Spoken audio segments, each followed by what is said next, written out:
We're live, pal.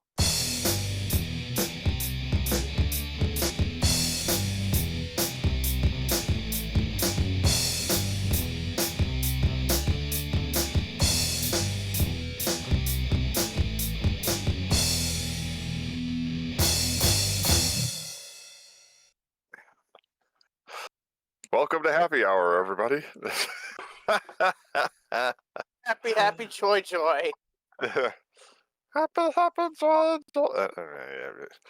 right, welcome to another installment of Moonhawk Studios Presents, the podcast where everybody's joyous every day.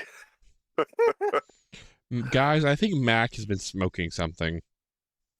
I think he's been run over. Yeah. He's high on, he's high on life. Yeah. I guess you could say. Anyway, I am your host, Mac Paladin, and with me in the studio, as always, is my good friend Adam. Hello. We got the Kevinator. Over here. Come with me if you want to live. That's right. You belong to me now. Anyway. Come with me if you like to live. All right. On technicals is the pettiest of petty fans. Start sprinting in the other direction. You say run. All right. And we also have the Gallix with us. Assuming he's muted. Yes, I was. I don't think I have the energy for something clever, though. I know I didn't. All right, we got a great podcast for you tonight. Before we get to the meat of the matter, just another brick in the wall, right, Doodles? Yes, my cat. Let's get started with the news. Adam, what you got? Let's see. Tomorrow is my annual eye appointment. Eye exam. See how the old eyeballs are doing. Like The old oculars. Sure, if you're British. Sounds like something that they would call the eyes. Mm-hmm. Like, maybe if you're an alien. Yeah, if you're an alien pretending to be a British human. Fuck, I've been found out. Yeah. Outside of that, not much else is going on that I can comment on. Right. There's some family drama, like There's some personal situations that are best left for off the air. Yeah, that's a good way of putting it. Yes. Petty, you're sorry. Kevin, wrong you're show. Yeah. Jump on. Yeah, I mean, I really don't have much other than, well, I decided to get an add-on with my Logitech headset here with mouse and keyboard combo here because number one, the mouse that I had was pretty much getting on an age and the wheel wasn't working anymore, and also because the Bluetooth keyboard I had was a cheap one that I was starting to get tired of, so decided to pretty much get in with the full Logitech brand here, so to speak. Hashtag not sponsored. Yes, this is not an ad, okay? This is not an ad. God help me. So but other than that, other than that, nothing really much going on here. So now, Petty, what's going on in your world? All right, I have a tale of two stories. One good and one not so good. Choose, gentlemen. Let's I choose the danger. I'm in a Star Trek 3 kind of mindset right now. All right, well, it's actually not too far off. So apparently Monday night, early Tuesday morning, someone broke into our detached garage. Oh boy. And we think they have possibly been squatting in there. How the heck did that happen? There is a area not facing the house that you can get up there in a ladder. We have it. It's 2 stories. We don't really use our garage very much just because the opener died. I would lead with it's not an attached garage. I it's did far mention, enough away that I did mention it's detached. So but to some people, detached means like, oh, hey, there's a 5-foot walkway between our house and our garage. Our garage technically has its own separate address. That's how far away it is from the house. Noodles, god damn it! Sorry. So my cat is digging into my leg. They grabbed a ladder, went up on the side of the garage, not facing our house, pushed one of the windows in, like just windowsill and all, just pushed it in and just went right into the garage.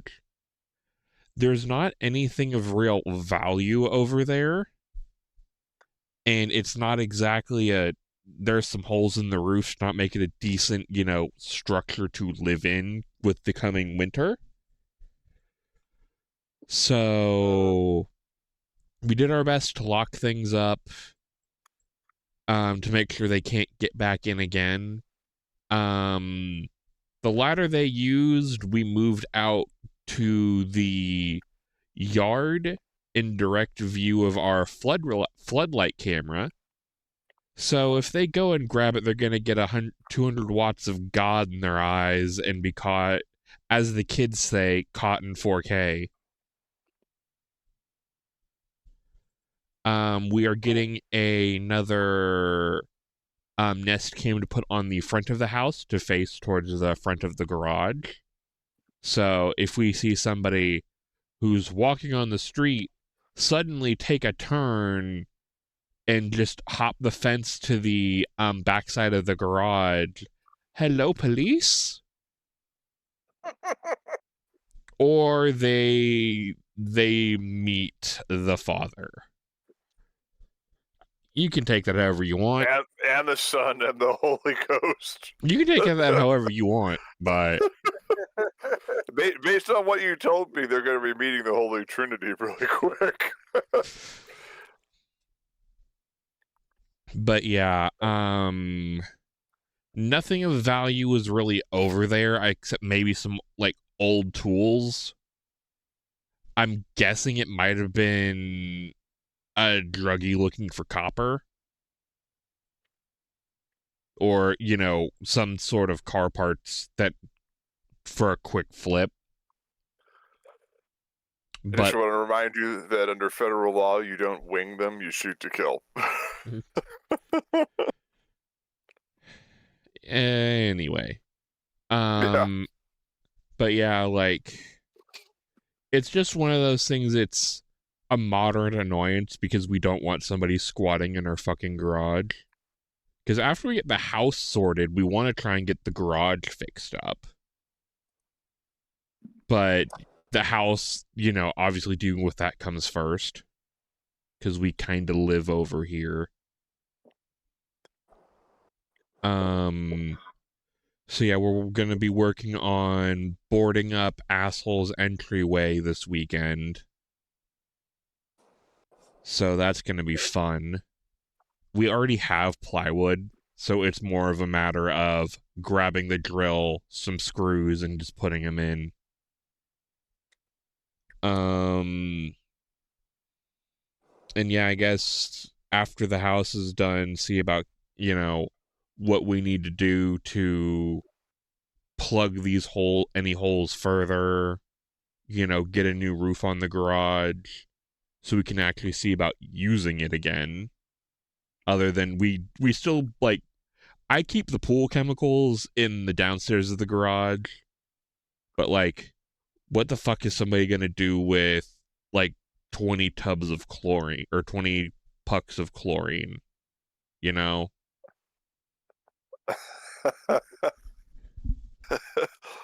Make chlorine gas? I mean, technically yes, but what does that do for you other than kill you in an enclosed space?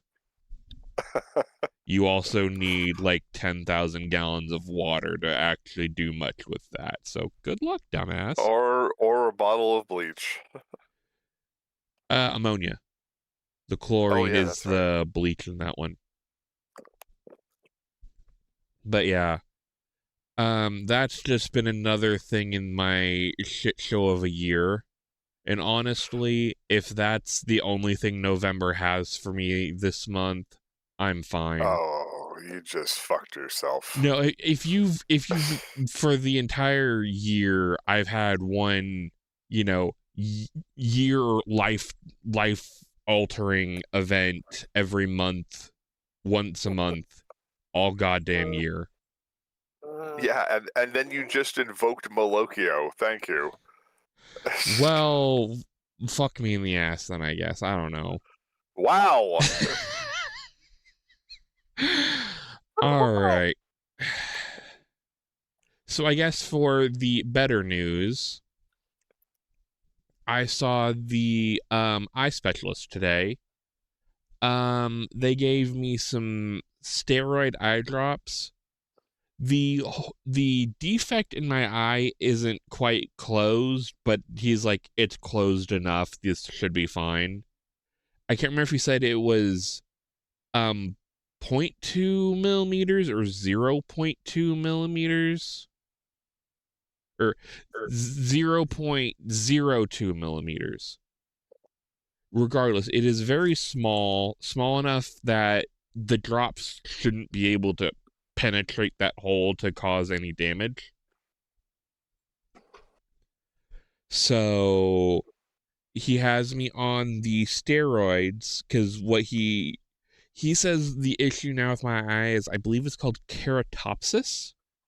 Basically, the veins in my right eye are extremely inflamed because of the viral infection that I had. The only way to fix that is with steroids. So, I am going to be taking steroid eye drops 4 times a day. As long you're gonna have strong eyes. Well, it's. I mean, you laugh, but that's basically what they need to do. They need to strengthen the muscles in the eye to get these veins back to where they should be. Come on, we got to get the sissy curly man out of your eyes. So, the doctor thinks I should have. He's guessing, like, I guess 50% improvement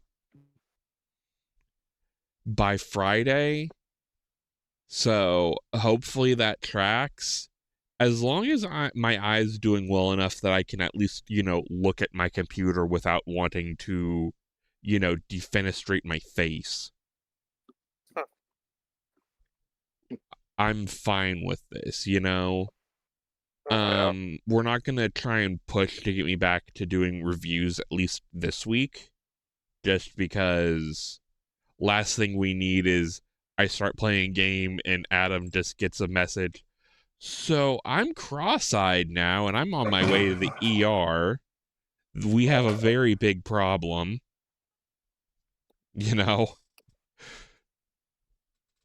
So hopefully this resolves soon, because I'd like to go to the Digimon regionals next Saturday. I guess with my eye drops, because they're steroid eye drops, if I still have any bit of the viral or a bacterial infection in my eyes, the steroid eye drops will feed them, and I could potentially lose my eye. So I'm not only taking the steroid eye drops 4 times a day, I need to do an antibiotic eye drop twice a day, as well as still take my 1 gram antiviral pill. It is huge. And I need to keep taking that until basically my eye gets better. Just to make sure I don't accidentally pick something else up. Because that would be bad. So hopefully, next week I have much, much more visual acuity. and I can actually look at my computer monitor without, pain, burning, just generally existing without pain and burning in my eye. Maybe I'll actually be able to go outside and touch grass. That'd be novel. As long as you're wearing full plate armor over your eyes. Yeah. Yeah, no, if anybody comes near me with a fucking leaf blower, I'm going to use it to inflate them. Take that as you will. Transparent aluminum? That's the ticket, laddie. But yeah, and I guess the only other thing of note is I'm finalizing getting Soul his ride on the neuter scooter. Which that's going to be fun for all of us because he has decided he wants to climb on things. I thought he almost broke my stream deck this evening because it was not where it should be.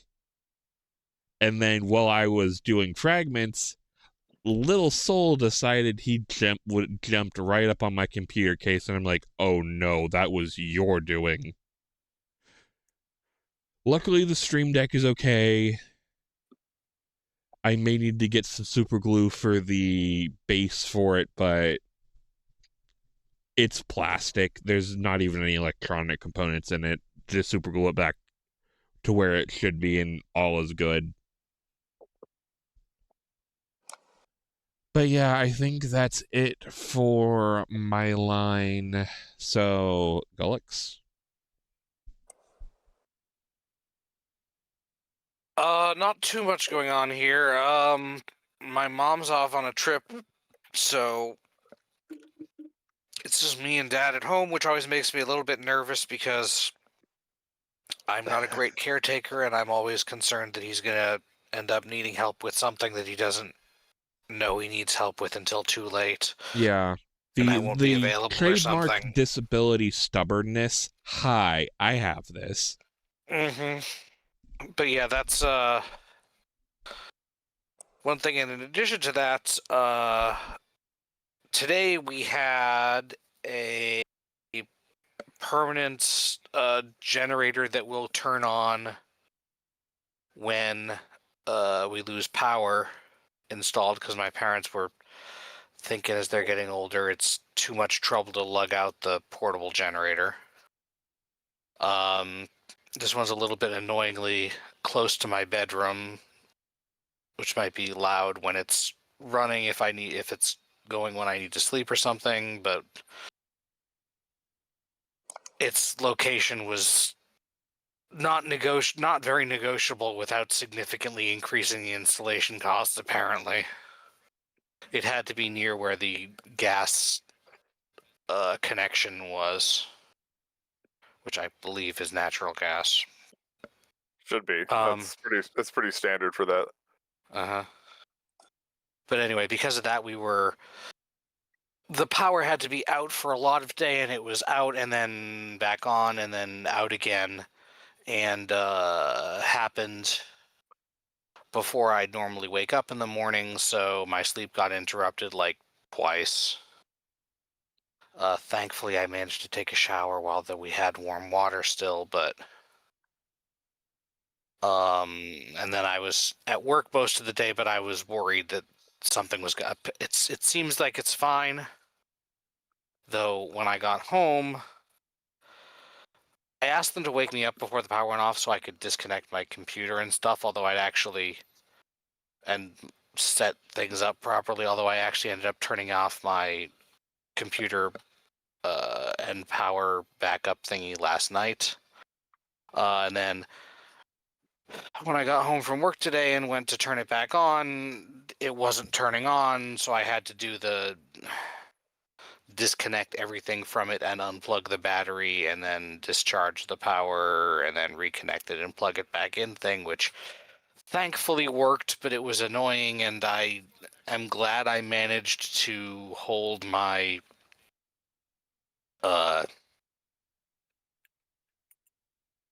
hold myself back from getting too anxious about it and just look up what to do.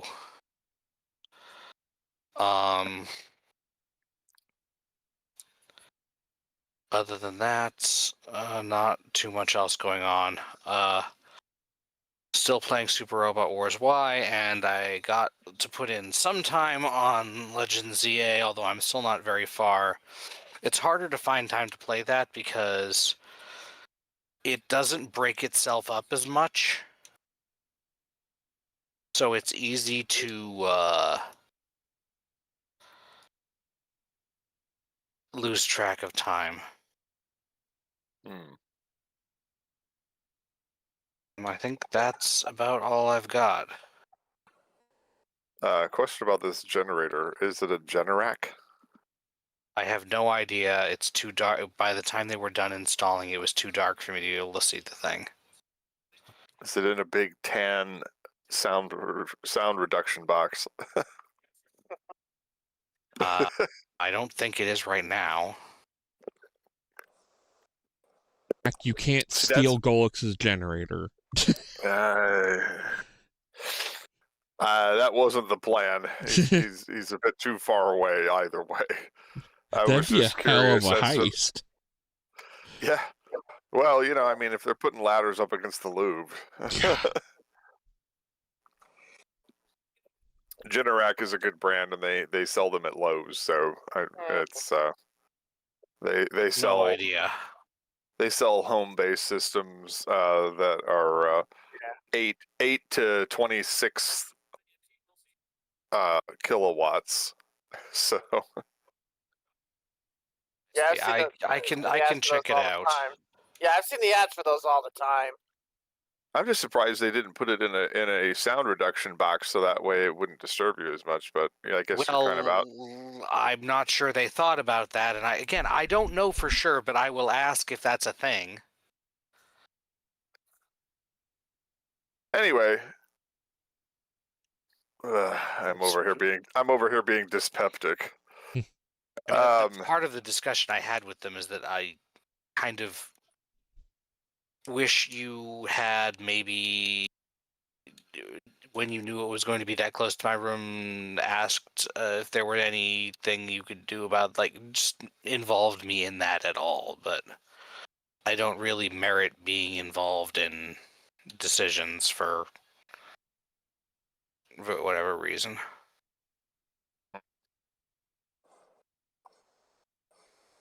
My house, my rules, yada yada. That kind of. It's not even that. It's just, I mean, with the way that I used to be, I kind of don't blame them. I used to complain about everything for no reason.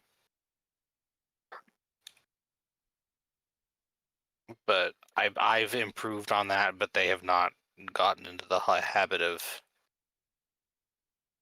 Giving you the benefit of the doubt. yeah, I don't know. Yeah, I get that. I'm kind of in the same boat. Speaking of, yeah, so the ongoing saga of American Express continues. I'm gonna have to contact them now and have them do a stop payment on this whole thing. Oh yeah, we want to remove the fraud alert on this transaction for the rent, and then they finally do, and then they stick the money in limbo and then don't give it to the apartment complex. So I still had to pay them basically cash with a money order.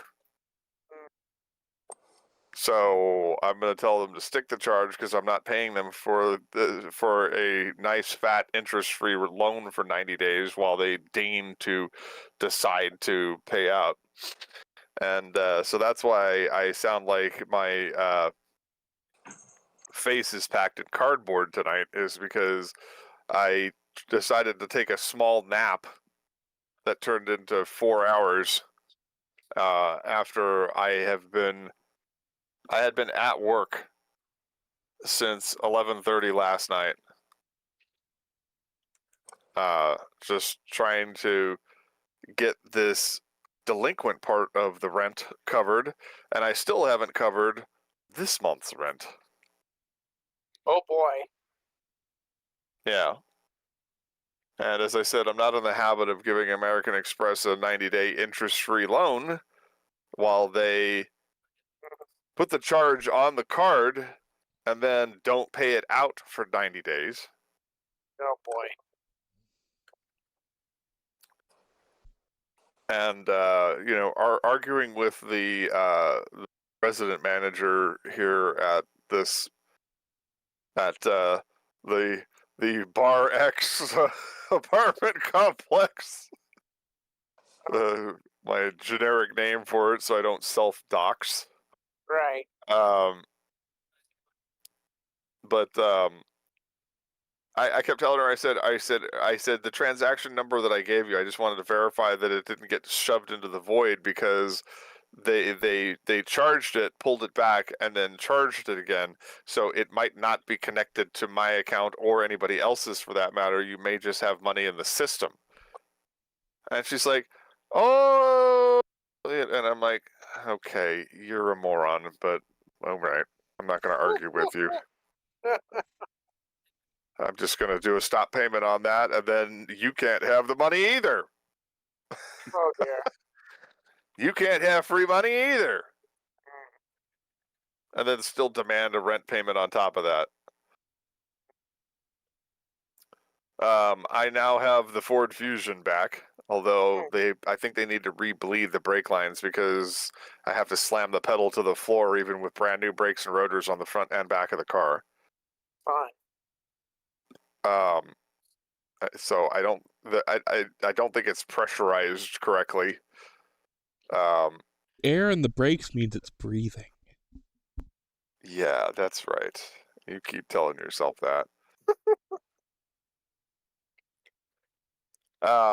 So yeah, so I spent most of the afternoon driving that around, seeing if it was viable. Always great to experiment, live in the field with customers. No, nothing dangerous about that at all. But nothing happened, because I was able to remaster driving a gasoline car again. Yeah.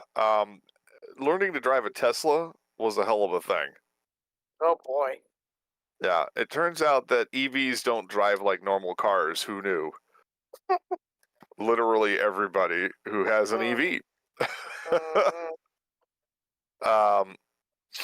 You, especially the Teslas, because they have the regenerative braking system, so it's different.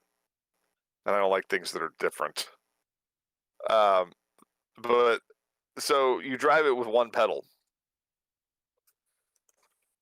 You accelerate, and then when you need to stop, you stop accelerating.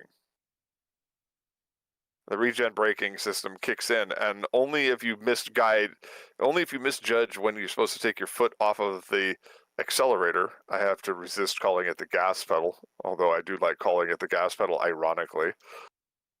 Yeah, only if you fail to disengage in a timely fashion, give it enough leader distance for it to slow the car down,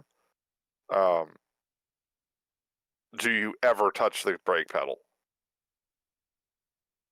It's like, no. That brake pedal's a suggestion. It's decorative. Don't use it. It actually inhibits your range. Because it's one more electronic component that has to be engaged in order to operate the vehicle. So for a month I've been driving around on Model 3, a red Model 3. And it was fun. But it's something that's probably going to have to wait until the new year, when I have more things paid off, before I ever contemplate doing this again. Because what was happening was, I could have done enough work to make it profitable. I could have done a lot of things, but for the last month, between illness and injury and everything everything else, I've just been dragging ass around. And so, of course, it's been running up the corporate credit card that I was loaned. And then the whole thing with the rent debacle. So I'm back to my car. What I did instead was I used the card to charge my repairs on my car, rather than burden my almost octogenarian parents with health problems with my financial woes. And we'll just go from there, and hopefully the car, there's the big knock. Hopefully it holds up.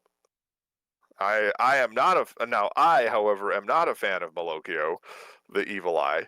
So I always knock on wood when I'm about to invoke it.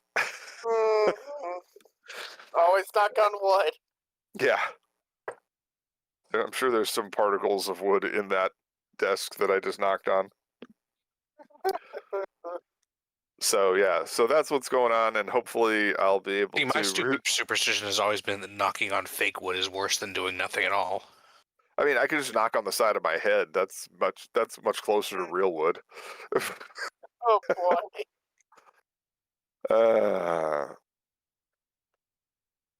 But yeah, so that's the hell, the existential hell I've been in, and I think that pretty much covers it. I obviously we want to return to streaming and all that good stuff, but in the immortal words of Sheriff Buford T. Justice, one shit at a time. All right. So I'm sure they've been waiting patiently in the wings, but our guest tonight is Gilles Messier of Our Own Devices and more. Hello, and I'm gonna Welcome. Yes, thank you for having me. Although I'm gonna have to start out by correcting your French. It is pronounced Gilles. Okay. Well, tell us It's about okay. yourself. Tell us Not about yourself Z. and what you do. Yeah, French is a silly language. Don't blame me for not pronouncing it. Even people up here in Canada don't Mm-hmm. pronounce it correctly. Bilingual country, my ass. I am a man who wears many hats. My main occupation is I write for the YouTube channel. Today I found out. I've written over 600 videos for them. I have my own channel, which you mentioned, Our Own Devices, where I cover vintage technology. I am a novelist. I am a playwright. I'm an amateur historian. All sorts of things. All right.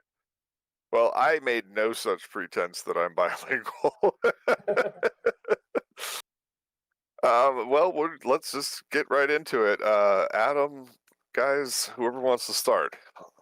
I mean, there's many places we could start given the amount of hats you wear, but I think we should start with, well, your very own channel, Our Own Devices. What do you cover for the YouTubes? So vintage technology. So things basically what I want to show people is how we used to solve problems in very clever ways before we had modern electronics and computers. So I've covered all sorts of different things. I've covered different types of radios. I've covered a lot of like aerial navigation instruments. I'm about to cover. I've done a bunch of night vision. I've got some Israeli infrared goggles that I'm going to be covering in my next video. I do firearms sometimes. All sorts of stuff. Just pretty much anything like pre 1980s, 1970s technology that solves common problems, but in like really clever mechanical or electromechanical or tube electronic methods. And what first spurred this on? Like, what made you say, I'm going to document old technology for the internet? Well, it kind of evolved. Like I'd always wanted to have a YouTube channel, but I had no idea what I would do. And so I started out making just like short documentaries about just fun facts that I knew. Like I think the very first one that I posted was about how the first liquid-fueled rocket launched by Robert Goddard in 1926 was built upside down because with the combustion chamber and the nozzle at the top and the propellant tanks at the bottom, because he thought it would be like a pendulum and it would stay stable that way naturally without needing any fins or any other guidance system. So just a short thing, little things like that. And then I realized that I have a literal cabinet of curiosities. It's this very nice IKEA display cabinet where I've got all sorts of different things that I've collected over the years. I'm like, oh, well, that would be an easy way to add some content is to do these short little features on the weird things I have in my collection. And then over time, those were the most popular segments, and they were the easiest to make. And then it just sort of evolved where that became my entire thing. And once my own collection was exhausted, then I started. I have contacts here, for example, the Royal Canadian Air Force base here. They've got a historical collection. I'm friends with the curator, and so he's like, "Here, take whatever you want off our archival shelves, and you can cover those." And started buying stuff and trading stuff and going to museums and going through their collection. And yeah, it just sort of evolved from there. Now, how to word this? Do you do our own devices professionally, or is it an amateur pursuit at this point? It's still an amateur pursuit. I said still doesn't make enough money for me to live on, but it's good pocket money on the side. Like it's actually been doing quite well recently. I've gotten enough critical mass where I'll make $3,000, $4,000 per month off of it. But no, my main occupation is still writing scripts for Today I Found Out, which is one of the many channels that the ubiquitous Simon Whistler is a presenter for. Yeah, that's where I make the vast majority of my money still. But hopefully, maybe in the future, my channel will get big enough that it will become self-sustaining and I can live off of that, which would be nice. But I'm getting the sense that that's not a priority. In the sense that a main focus of what you're doing here. No, again, it's a nice thing on the side. I very much enjoy doing it, but until it becomes worthwhile to pursue, because I actually did try once. I remember 2 years ago, whenever I came back from vacation, I was in Morocco, and I came home, and then I looked at my channel, and the algorithm god smiled on me that month, and it picked up my channel and promoted it everywhere, and I made like $13,000 that month. I'm like, oh, okay, I've got to ride this tiger. And I told Today I Found Out, hey, I'm gonna step away. I need to do this. So like, oh yeah, cool, yeah, absolutely. You go pursue that. And I started releasing a video every 3 days, and then then the algorithm just switched, and all the views dropped off. Didn't retain all that many, and within 2 months, I had to go back and say, hey, nope, that was a flash in the pan. I need to come back and keep working for you. So it's the way she goes, and they're constantly changing the algorithm, and there's no telling, whether the gods will smile on you 1 month to another. It's really become a cargo cult. You build the runway, you build the control tower, and you hope that the cargo comes. I mean, that's been the story from pretty much every YouTuber we've ever spoken to for a good long while. Didn't always used to be that way, but that was a long time ago. Yeah, and unfortunately, like most YouTubers will make their money off of sponsorships. The problem is I haven't had a lot of sponsorship, like sponsors come along who I want to represent. I don't buy a whole lot of things. I don't use a whole lot of services and products, and I'm being approached by the likes of like Timu and Shine and what have you. I'm like, no, F off. I'm not promoting your crappy products. I refuse.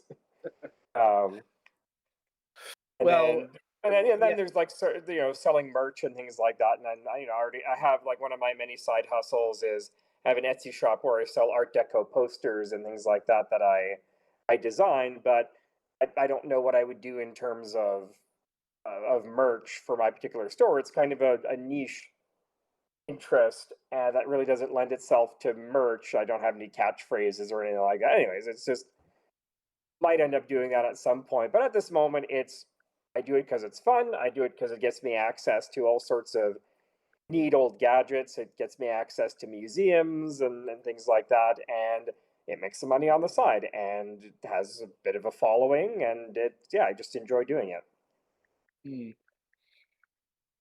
Makes sense. Makes sense.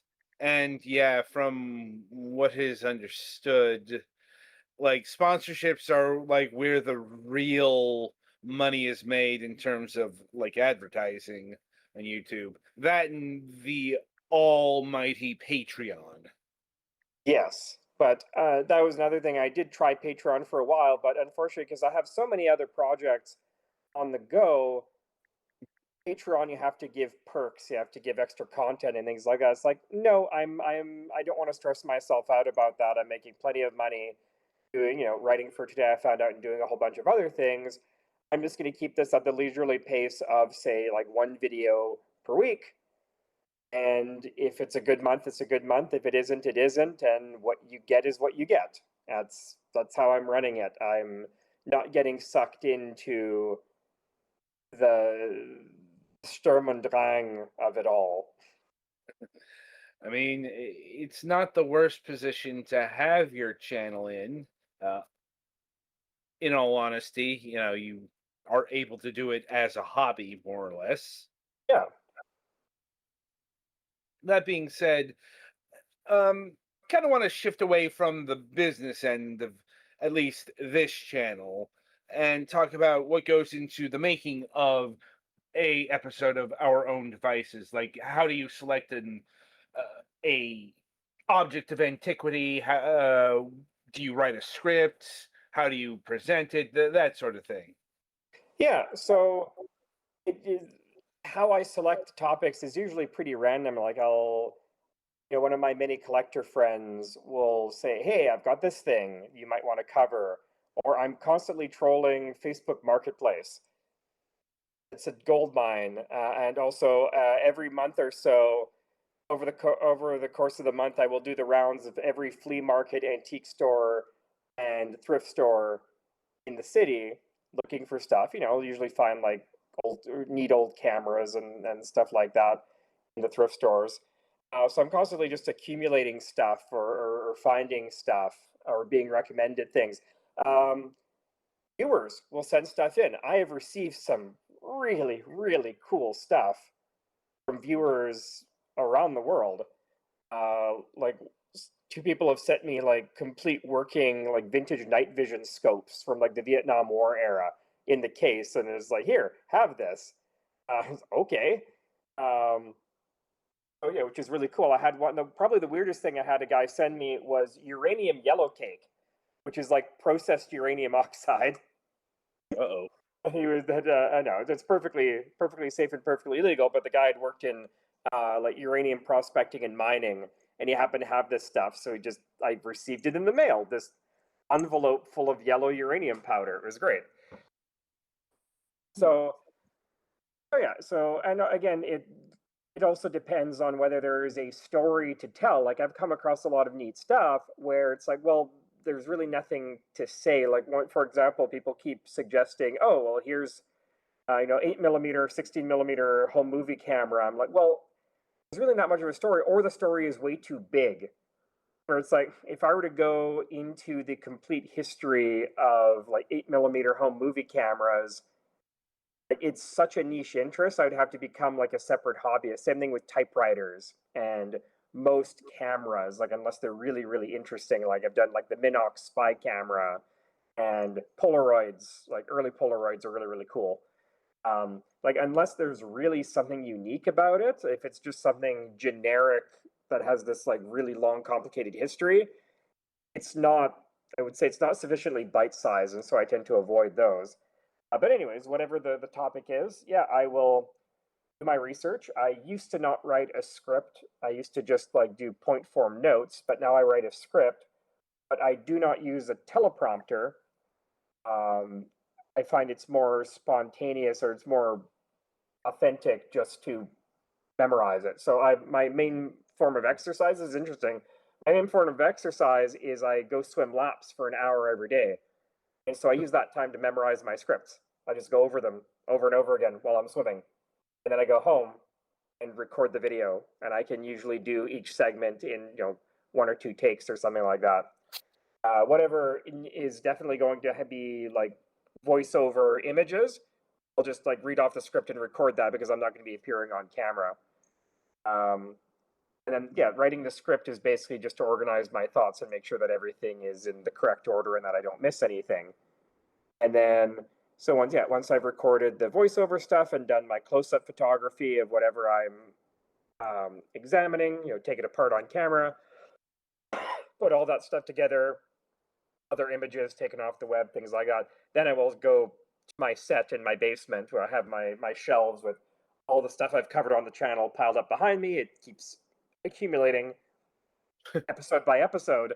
And then then record that section and then just edit that in. And that's the basic process. It's not really that complicated. And how long does it take to produce an episode? Not very long. Like maybe a day to do, depending on the sources I can find, maybe a day to do the research and write the script. Then a day to do like the voiceover recording and the photography and some of the initial editing. And then another day, like maybe an hour, depending on the length of the video, usually less than an hour to record like the in-person segments. And if I work even more efficiently if I'm working off-site. If I go to a museum or something, I got to have everything memorized and ready to go.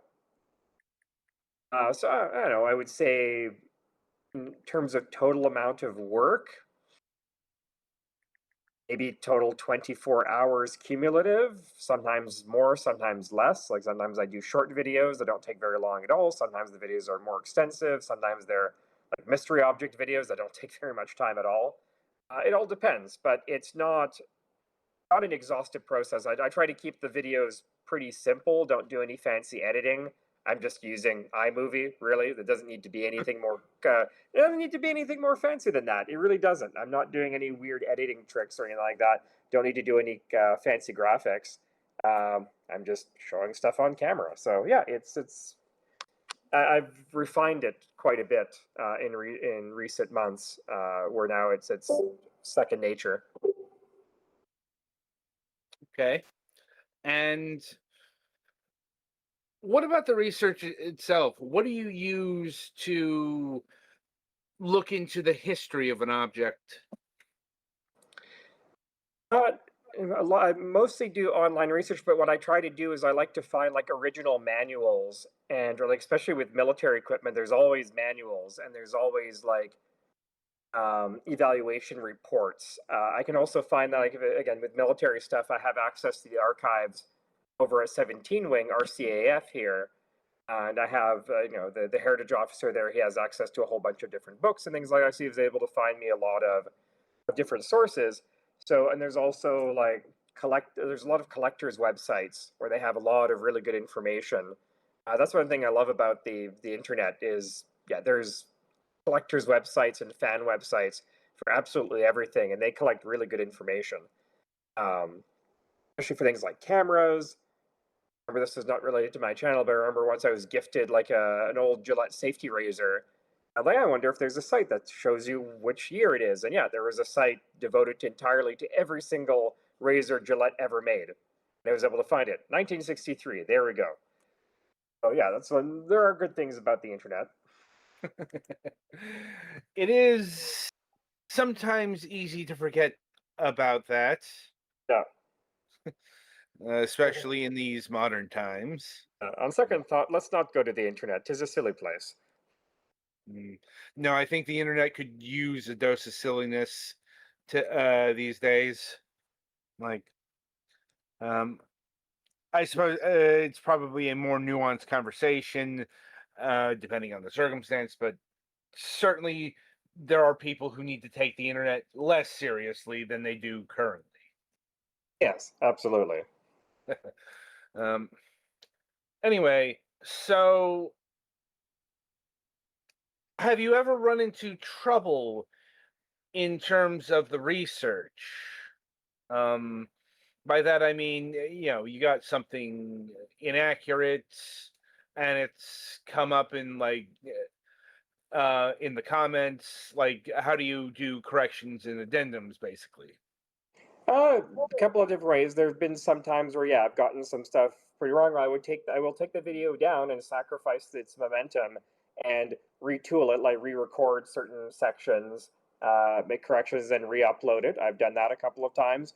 If it's minor stuff, I'll just put corrections in the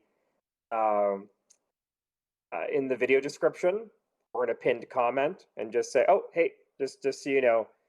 And in a lot of cases, like in more recent years, if I'm not able to find a lot of information, or if I have to guess about something, because in certain cases, like I've run into a brick wall where it's like there is a story behind this. I can show you how this works. I have no idea where it came from, who designed it, et cetera, and I'll leave that up to my viewers and say, hey, if any of you know, leave it in the comments, and I'll post it, because I can't find a dang thing about this. Like one of the more recent examples of that was I was covering something called a visual approach slope indicator, or VASI. So it's this little portable unit that you would set up in like a field to help a helicopter land. And I was able to figure out exactly how it worked. Like I was able to pull the whole thing apart and figure out what all the switches did and how it would actually be set up. It had enough instructions on it. I was able to go through a full technical rundown of the thing. Could not find out like what the model number was, who made it, when, why, for whom. Nothing. Just straight up admit it. Just say, hey, I wasn't able to find anything. Nobody's been able to come up with an answer yet, but still keep looking at those comments, and hopefully they will. I mean, I suppose that's handy. Yeah. The internet again. That's another thing. Like, there's it's one of those like internet laws or internet rules where it's the best way to get information is not to ask a question but to answer it wrong, and then everybody will dogpile and correct you. I've heard that one. I can't remember what it's called. There's so many of them named after different people. Like there's like Sturgeon's law, which I know is like 99% of everything is shit. 90. Yeah, there's 90. Yeah. Yeah. I can't That remember one I what- heard like before the internet was a thing, Yeah. or at least as I could conceive of it. Well, it's based off of the writings of science fiction writer Theodore Sturgeon. So Right. so that makes sense. Mm. It predates the internet. Yep. Anyway, so what's some of the more recent objects that you've covered on your channel, and what are some of the devices that you've got in the pipeline? Okay. So recently, like one that did very well recently, it was sort of a culmination, a little bit of a childhood dream. I bought an AR-7 folding survival rifle, which I've wanted ever since I watched the movie From Russia with Love. And yeah, I decided to do a video on that one. That one did very well. That was a lot of fun. Got to take it out to the range. And it's always fun whenever I cover anything firearms related, because I get to do some playful banter aimed at forgotten weapons. Ian McCollum over on that channel. So yeah, that's always fun. Let's see, I've covered like toy typewriters. Like I said, that portable Vasi here. It's funny. I've covered so many darn things that it sort of blends in my head. So I actually have my channel open here. So yeah, I've covered recently one that was good to blasting machines. So like the machines used to set off dynamite and other like mining or construction explosives.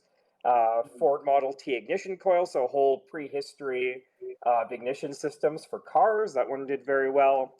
There's a night vision scopes. I did one that was, I never thought I would get my hands on one. It was a scarificator, which is a device that was used for bloodletting, like for, for medicine, pre-germ theory, like the four humors. Yeah. So You heard the man. Bleed me, damn you! Yes. Although what's fascinating is that this particular unit that I got my hands on was made in like 1916. They were still selling these things. We often forget how not far removed from voodoo we still are in medicine. Well, in that case, it wasn't so much that it was a mainstream thing like that type of phlebotomy, but there's still different types of phlebotomy. Like there's still different. It's like there are disorders where you produce too much iron, and so you need to be bled regularly. And then also these companies were catering to alternative medical practitioners or what have you. So there are still some people on the fringes in rare cases who are still using these things. Like, oh, we have the production line to make these things, so we're going to sell them anyways. One of the neatest things, I never heard of this thing until I again randomly came across it on Marketplace, was the Tefaphon, which was this obscure music playback medium that was popular in West Germany and nowhere else in the 50s and 60s, where has cartridges with tape, but it's not magnetic tape, it's a vinyl tape with a record groove, a continuous record groove on it. And it's like 100 meters long, so you can play like entire operas on one cartridge. And yeah, it was invented in West Germany. It was sold for about 2 decades, and then it completely disappeared because it just could not compete with all the other formats. And yeah, never heard of this. Found one randomly, and yeah, that was a fun one. So I've covered all sorts of different things. Like I said, cameras, fire alarm, like mechanical fire alarms, early phonographs, Kodak equipment for doing weird things with the carousel slide projectors, Nixie tubes, lightning arresters for radios, the tritium lights, flight computers, everything. And I suppose a good question to ask here is there a cutoff line in terms of how old the technology or how new the technology is? Like, would you cover, say, the DivX format that was introduced in, say, 99? Oh, it was earlier than that. That was a Circuit City clusterfuck. Not yes and no. Like I more cover and when I cover radio things, like I actually have an expert in vintage electronics and radio circuits and things like that to help me through that, because I'm not an expert in electronics. I have a degree in aerospace engineering, but not electrical or electronics engineering. I've covered some newer things, like probably the newest thing that I've covered, just because it's kind of bizarre, is a lantern, like an LED lantern that you can buy, where it is powered by a candle. Because of how inefficient a candle flame is at actually producing light, you get more light by using a thermoelectric converter to convert the heat of said candle into electricity, which is then fed into LEDs. This is a fairly modern thing that you can buy at a store here called Lee Valley. And so I bought that just because I just found that hilarious, that's how inefficient a candle is. The vast majority of the energy that it puts out is in the form of heat. And so you can get more light out of it by going through this rigmarole of converting the heat into electricity, then back into light, than you can by just burning the candle. So again, modern thing, but interesting enough from a technological standpoint. So there isn't really a hard cutoff, but typically it's like anything before the 1980s is usually my ballpark. Like usually the latest things that I cover are like the 1970s, like some of the weird Kodak consumer products from the 70s.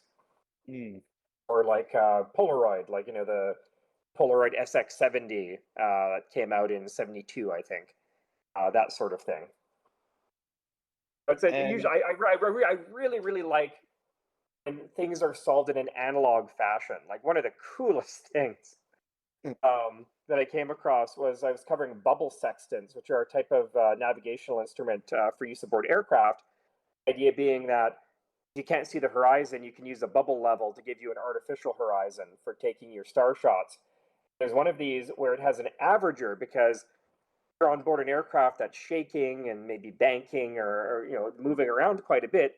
You can't trust any one measurement. And the early versions, you could maybe average 2 or 3 star sightings, but this later model had this like clockwork mechanism on it that you wound up, and then when you wanted to take your star shot, you would pull a trigger and it would continuously take something like 500 measurements or something like that. average them. And I was like, well, how does it average them? And it turns out that every time it takes a measurement, it only turns a gear 1/500th of that measurement. So rather than adding everything up and dividing it to get your average, you're dividing it first and then just adding all of that up as you go. And I was like, that's brilliant. That's would not have thought of that. And another one, like probably one of my favorite topics I've ever covered. I need to do a remake because I did this when I had like pretty crappy lenses. It was during COVID, so my mouth is covered by a mask during the entire thing. Is a Link Trainer, which is the world's first mass-produced flight simulator. It was extensively used by Allied air forces during the Second World War, and this thing is the coolest, like jankiest steampunk kludge ever. But it works because the guy who designed it owned an organ factory, like he made pipe organs, and so he knew pneumatics, and so the whole thing is based on like pipe organ technology. It's made of tubes. It's made of no, it is literally made of tubes. Like to get the thing to turn or like to get the thing to rock back and forth, they're bellows. Like the thing has a vacuum pump in the middle. Everything is pneumatic. Like it sucks air out of these bellows to make the thing pitch and roll. There's the pneumatic motor that runs that makes it spin, like that makes it yaw, is like these little bellows with valves, each of them operating a little finger that turns a crankshaft. So it's like these little fingers interleaving, turning this crankshaft to make the thing go around. And all of the instruments are pneumatic, like your altimeter, your airspeed indicator, all of these different things are just pressure gauges connected to a pressure tank. And how fast you're going or what your altitude is based on this virtual flight is all based on how much pressure there is in this tank. It can simulate everything. Like it can simulate turbulence, it can simulate stall. There's a separate table with a device called a crab that through these servo motors, which are about the only electronic things in this whole simulator, track how far you've yawed and pitched and rolled and how fast you're going and what altitude you're at, and it tracks your flight virtually on a map. Your instructor can tell you, oh, you missed that approach, or you need to turn wider or tighter when you're coming in for a landing or something like that. It can do everything that a modern simulator can do with pneumatics. It's awesome. It is a very lost technology. Yeah. It's just the way of thinking. Like, especially, I love there's a bunch of stuff that's coming on the pipeline. It's complex. It's going to be complex to show on camera. I'm trying to find people who can do maybe 3D animations to sort of help show how it works. It's mechanical adding machines. Just the genius that goes into these things. Like, how do you solve this problem with just gears? How do you translate like certain mathematical operations into the motions of gears? It's just brilliant. Like there's one, the pride and joy of my collection, which is I've yet to do a video on it, but I've had the dang thing for 2 years now, is the Curta calculator, which was developed in the late 40s. It fits in your hand. Like they call it the pepper mill or the pepper grinder calculator. It fits in your hand. It's a cylinder that has a crank at the top, and you input all your numbers by sliding these little sliders on the side, and then you turn the crank to like grind out your numbers. It's the coolest little pocket calculator, and it was invented in the 40s, and it's just the genius that went into that, and just the way of thinking. Yeah, that thing it's super cool. Yeah, it's crazy because it's like Mr. Spock doing advanced space computationals while holding a aviation calculator from the 50s. In that Star Trek episode, That Which Survives.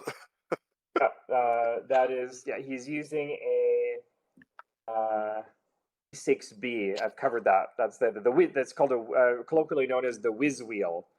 Covered that, and the CR3, which is the fully circular one that doesn't have a slide. And I've also recently done a Russian one called the Vetrochet, which was pretty cool. That was another one that a viewer sent in to me, where it's like, I've got this weird Soviet flight calculator. Do you want it? sure. Hmm. Yeah, But, just something crazy stuff like that they used to do. It's like that line of dialogue from season 3 of Star Trek Picard. It's like, we need something old, something analog,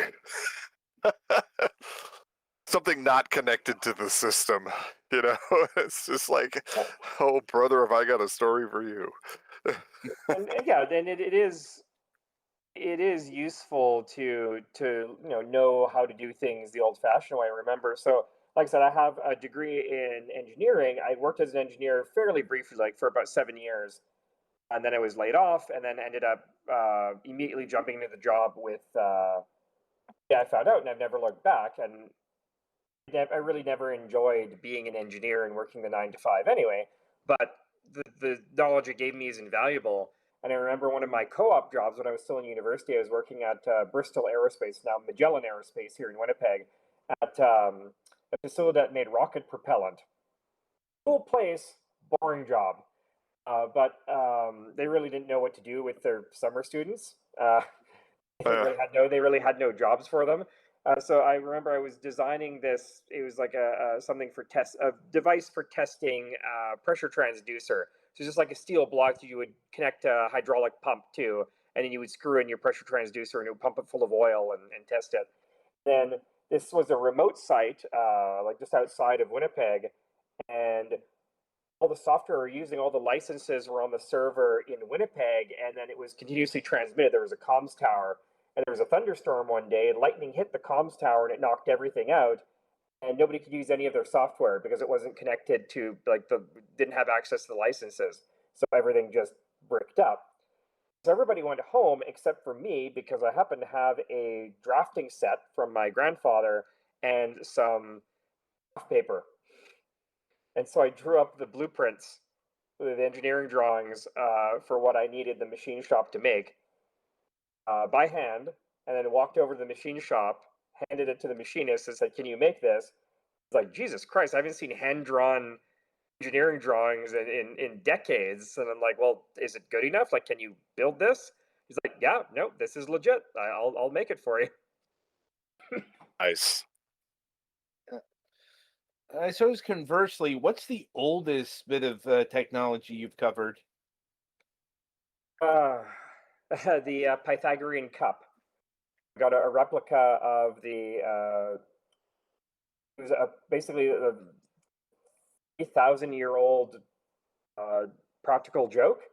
It's the cup where if you fill it too full, then it has a siphon hidden inside of it, and so it empties into your lap.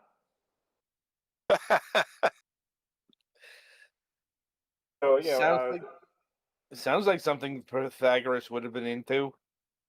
Again, it's acquired the nickname of the Pythagorean cup. Nobody knows if Pythagoras actually invented it.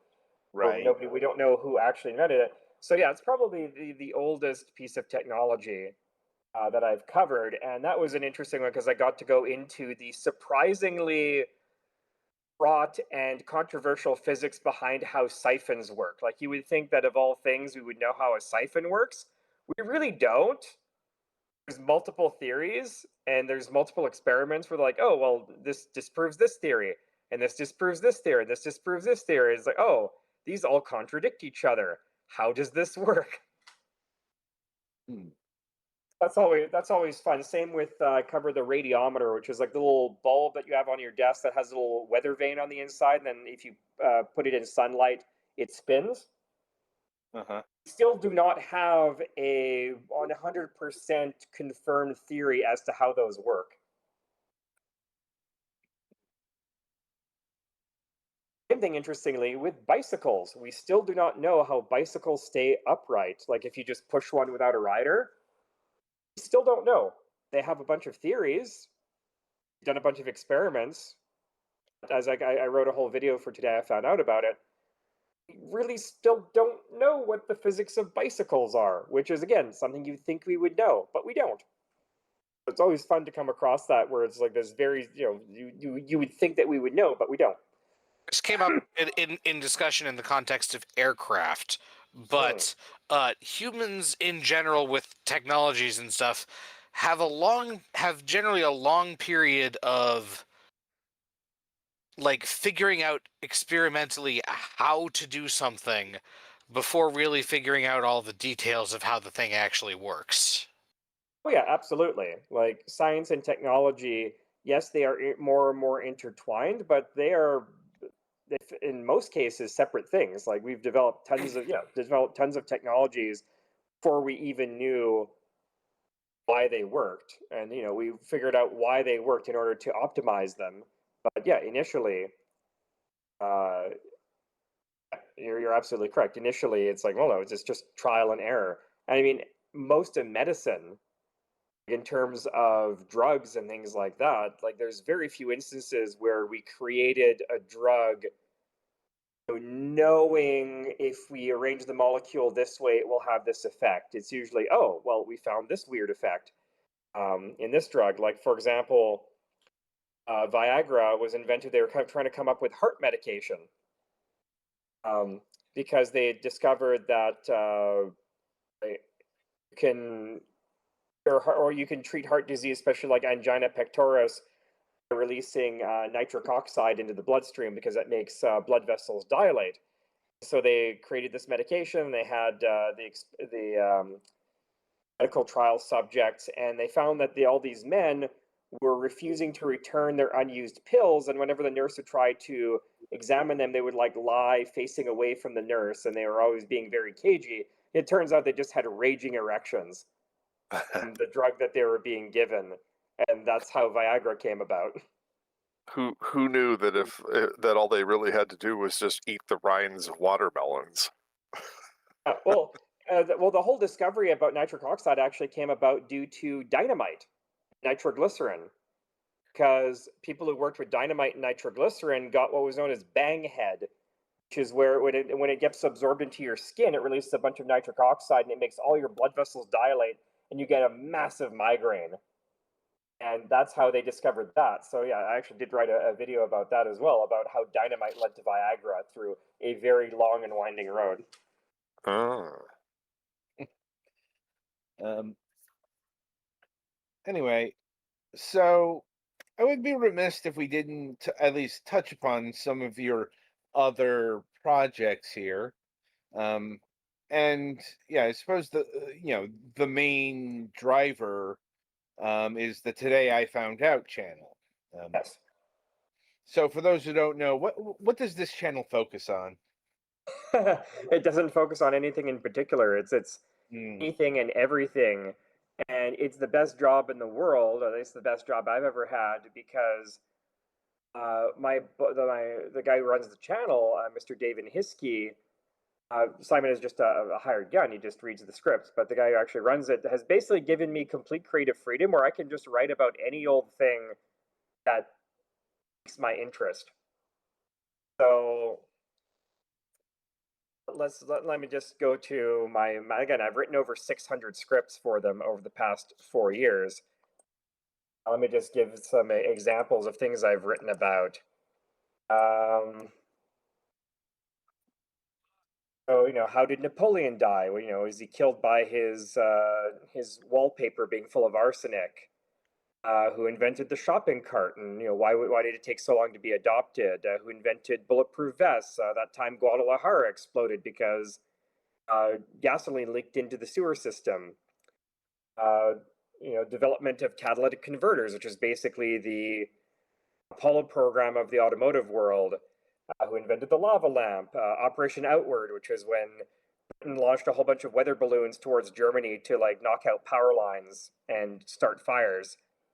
The only cat to have flown into space, which was launched by France in the 1960s. Like anything and everything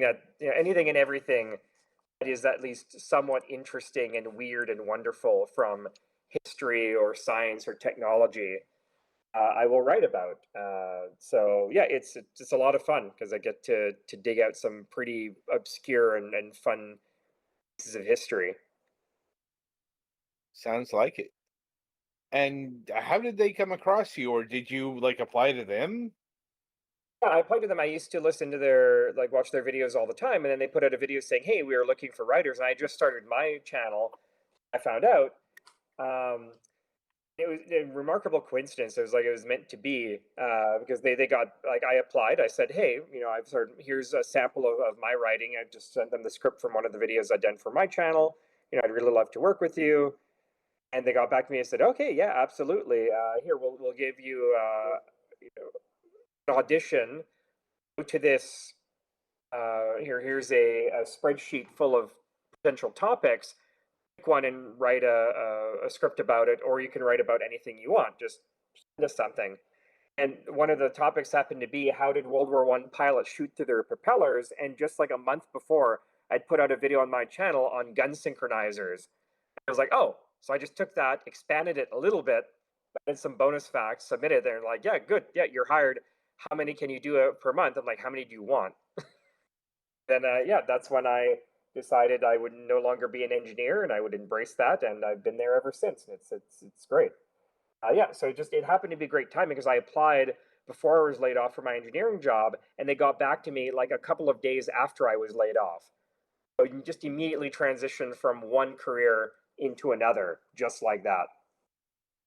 It's a hell of a jump going Yeah. from engineer to script writer. Yeah. Like, But it turns out I'm much better suited to this work than I ever was to engineering. life is filled with strange turns, certainly.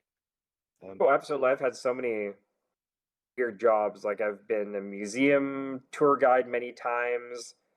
Been an archivist. I've been a self-employed like copy editor.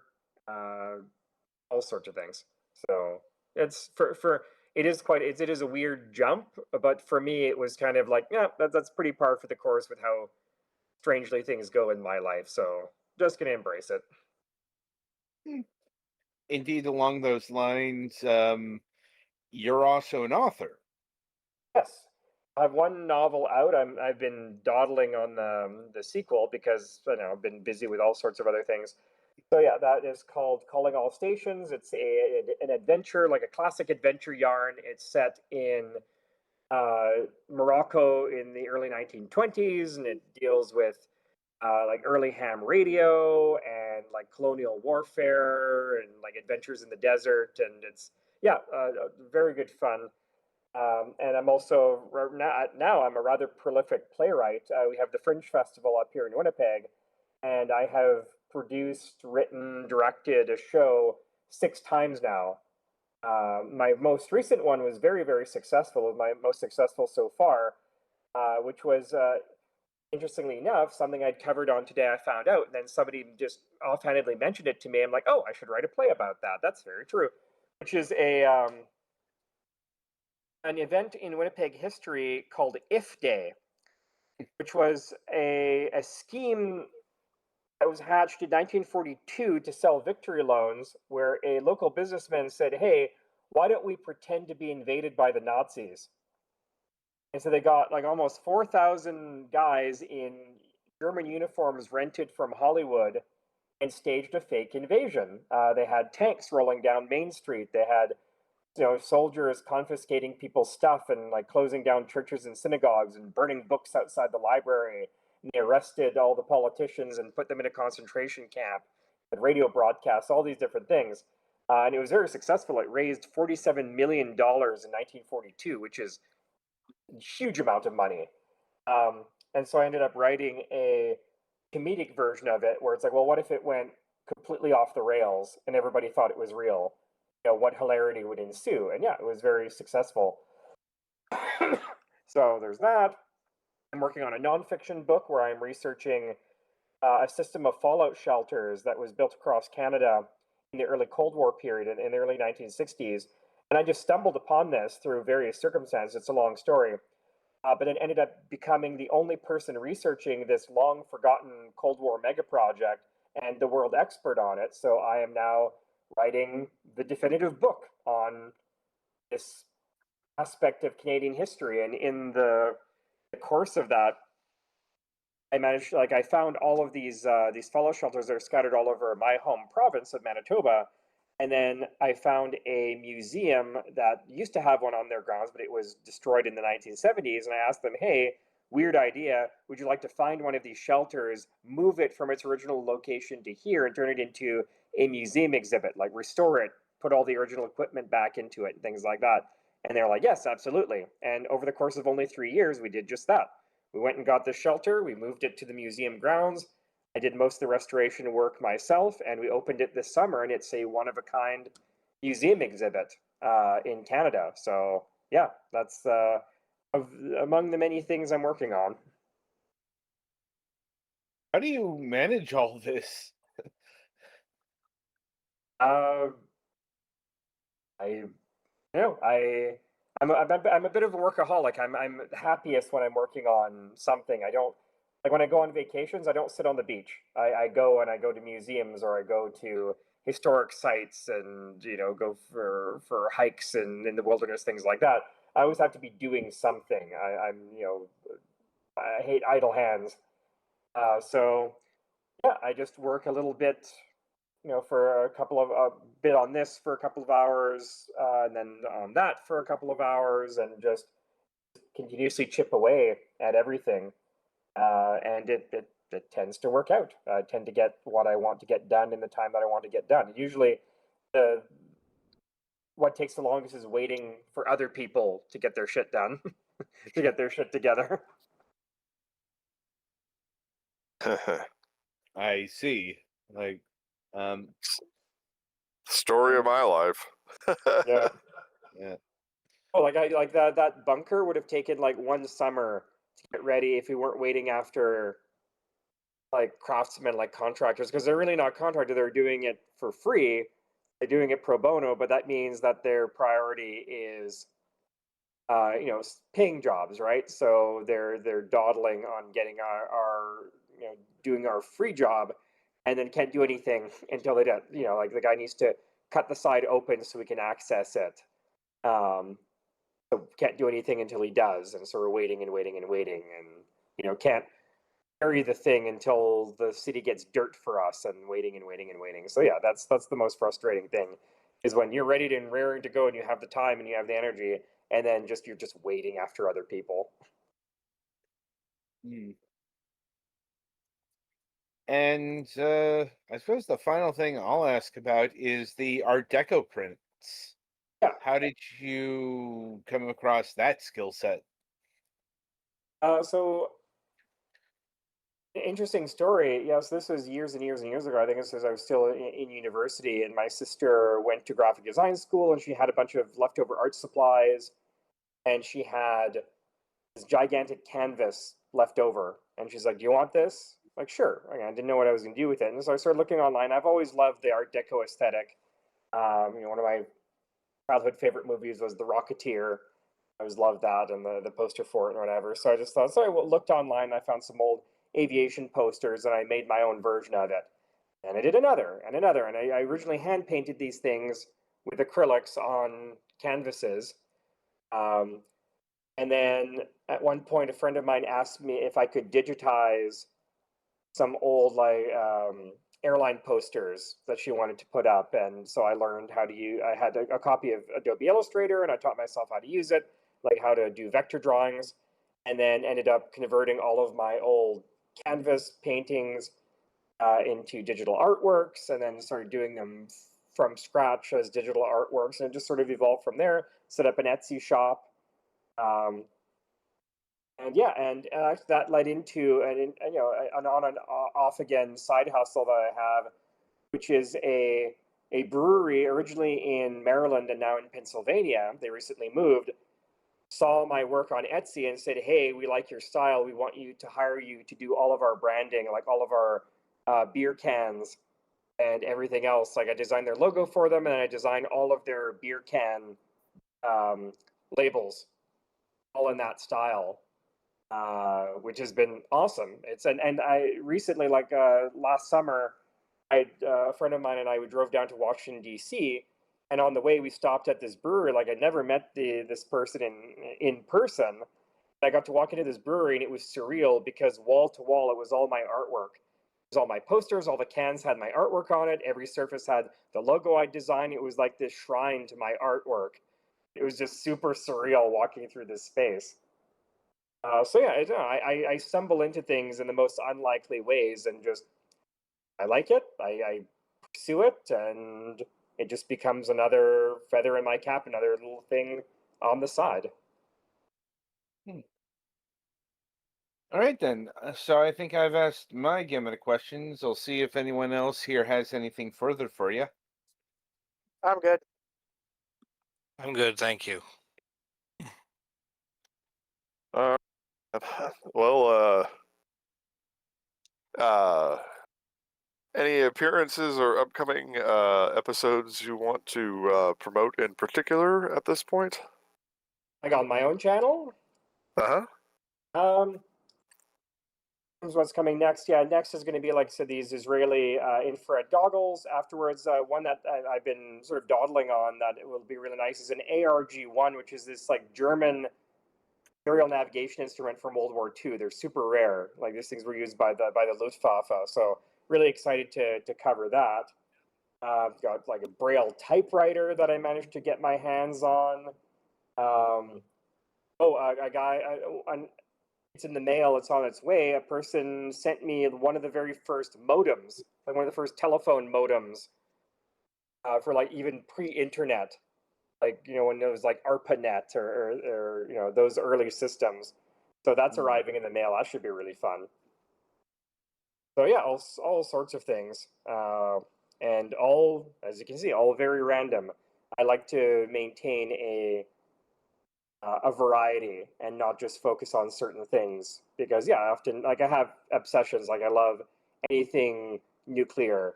I love firearms, stuff like that. But I try to mix it up and something for everyone. So yeah, lots of very random but fascinating content coming down the pipeline. Very nice. All right. Well, I want to thank you for being on the show tonight and proving to be a most fascinating guest. Oh, thank you, and thank you for having me. All right. Next up, we have some video commentary on the Tomorrow People. Indeed. Indeed, as we are on part 2 of Part the 2. first arc, The Slaves of Jedekiah. Like, maybe something will happen this episode. Let's Figure out find out. who gets information what the fuck is going on. Yes. Anyway, Penny, you there? Betty? He has died. Like, we're still on air, right? It should be. Let me. Yeah. I mean, that's concerning. Let me see. Yeah. Yep, We are on air. We yeah, are it on was air. Gilles who left the room. Yeah. Or Gilles. Okay. Yeah. Petty is just muted or not doing something. He's unresponsive. Yeah. Possibly screaming eye pain? I mean, Like, this is kind of I don't know. awkward. Yeah. Oh boy. Somebody flick him a message. I don't hear snoring, so he's not falling asleep again. No. Yeah. Usually we would hear it if he was snoring. So. That's happened more than Yes. once. On the microphone. Yeah. We've heard. Like heavy breathing, snoring, something of that nature. Oh gosh, this is so awkward. Yes, it is. I don't know how we vamped here. Yeah. Get off the toilet and get back on the podcast. It's also a question of how long has he been gone? Yeah, because he probably went not knowing when we were going to stop. Right. Yeah, we Because that's were one in of the those interview. things. Yeah. Like,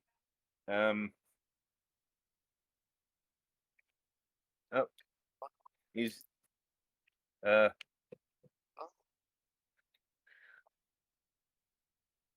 I mean, we could shift to entertainment news in the interim. All right. You know, I so mean, yeah, I mean, I guess until he gets back at this point, yeah, like, because we can't get off air without him. well, not only that, we can't play the video without. There's a lot we can't do without him. Right? Yeah. Especially since we're in midstream. Yes. Yeah. So I mean, that's basically the only way we can pamper. So at least do a part of it at the very least, or right. sandwich it in. So Yeah.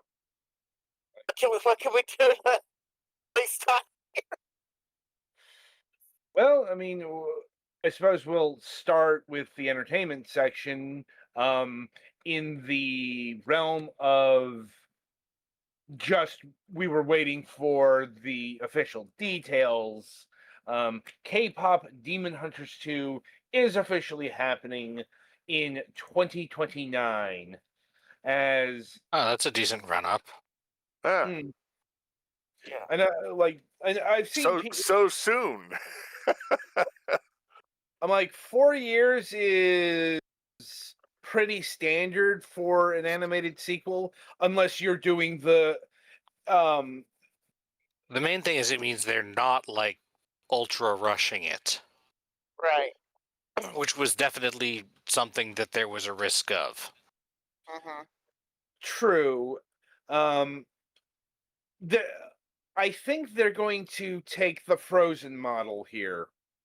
That is to say, yeah, the K-pop Demon Hunters 2 is coming in 2029, but it's not going to be the next bit of content.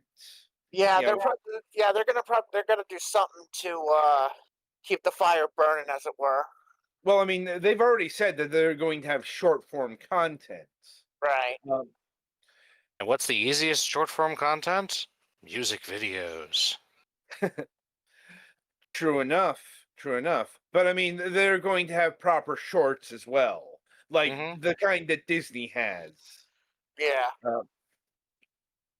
Like, in between Frozen movies, they had that Olaf short, for example. Probably a similar situation here. Not sure about an animated series. I don't think anything's been mentioned in regards to that. Honestly, K-pop Demon Hunters Yeah. probably work out really well as an animated series. It's just um, Assuming like they're going to actually put the like the issue is like resources and all that stuff, but that's neither here nor there. They haven't announced that, and I think the announcement, like the Netflix is doing a live action remake of this. I think that was something that was actually not announced. Yeah. is good. They someone said they had been going not. Oh no, it was that the creators didn't want to. I think. Right. Yeah, the point is there's content to come. It's Yeah. just I think some people are worried that 4 years is going to be a cool off. And I'm Yeah. like, No. I don't think so. Like, because Netflix isn't, it's not going to be, they're going to do this and then nothing. Like, not to mention, that's not even where the biggest focal point is going to be in the interim. Hint, the music, the merch, that Yeah. stuff. Yep. Like, that's something that's going to probably keep the fires Yep. burning. Yep. For a good long while. So, there's really not much more to say about this because they just announced that the deal has happened and the release year has been announced. Mhm. As far as any sort of plot details, character details, well, they got to figure that out. You know, Mhm. that's the that's why it's a 4-year gap because they got to go, from script to finished product. Because this is a joint venture, or Sony is technically doing this for Netflix, but it isn't like DreamWorks. Like they can have a sequel out in say 3 years. Well, that's because they own the property and they do everything in house. So they probably have an idea of where things are going, even before the movies, like Kung Fu Panda 4 is done or whatever. Like, so anyway, Petty, are you live over there? Can you hear us?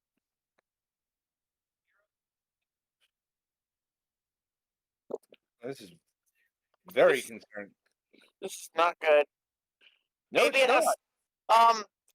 Here's a possibility. Something involving outside. possible. Like, I mean, Kidnapped by aliens. I mean, also possible at this point. I mean, Well, this is problematic because if you leave a channel running empty, it can get banned. So, I mean, we're technically not empty at the moment, but No, we're still here, but yeah, yeah, it's a bit of a concern, certainly. yeah, because Any, yeah. I mean, anyway, in shifting to other gargantuan animated properties, apparently Coco Melon is getting a movie, and it's coming out in February 26th, 2027, mm, which is, which just adds to 2027. yes, I'm like, I mean, thankfully that's not something I'm going to have to deal with. Like, Yeah, none of the yeah. nephews or the niece are of the age where they are interested in Coco Melon. Mhm. No. But I guess it's good news for all the 4-year-olds. oh, look, I have a response from a Petty fan. What happened? I'm existing. Oh, What happened? what happened? Exhaustion. Basically that. Did you pass out? Slightly, yes. Oh, All right. Well, you're awake. All right. I do apologize Well- for that. It's All right. fine. All right, which means Let's we can. let's honestly, yeah, I said we'll take that entertainment section as an entertainment section, and we'll just go ahead with the video. We can call it. I think. yeah. Well, at least finish your thought before you before we do that, and then we'll do the tomorrow people and outro and yeah. I mean, I was pretty much done there. Okay. So Yeah. let's just do the tomorrow people. All right. On with the show. I was literally typing into Google, how do I remotely terminate my stream? I do apologize for that. I don't know what the hell happened. All right. Alright, there's that. Alright. The remote play should be up, or the remote stream should be up. Yeah, I I see. got the. All right. Wait for this. Yep.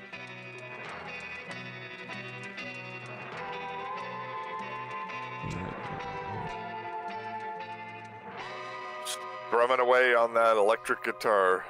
You're right, Stephen. I think It's so. a Yes, Leo, whatever the hell this is. Well, don't worry, we'll soon have you out of there. What are you going to do? Get a stronger. It's always futuristic when you can hear the sound effects of a theremin in the background. I think I can hear the effects of the room here. Much stronger. It's very, very 70s tacky. What? Recite an It's very 70s HVAC. Uh-huh. Think of one. What about the man in the moon? Hello, Max Headroom here. I'm taking over the satellite feed. His way to Norwich. I don't think Garignac is the pig lizard. Stephen, what's happened? Oh, it's Serpentor! No, sorry. And now we get the full intro. Cobra, la la la la la. Sorry. I was having a flashback there, Adam. Yeah. These are certainly images. Yeah. I really like that moving hand. Moving images.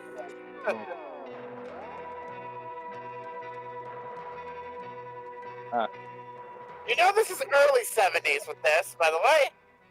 As inspired by director James Goldstone. Were the 70s just beige? Early mid, yeah. It's a lot of sepia tone. A disturbing amount. I mean, people were still, waking up from the 60s at this point. So, I mean, either that or it's the celluloid melting. No.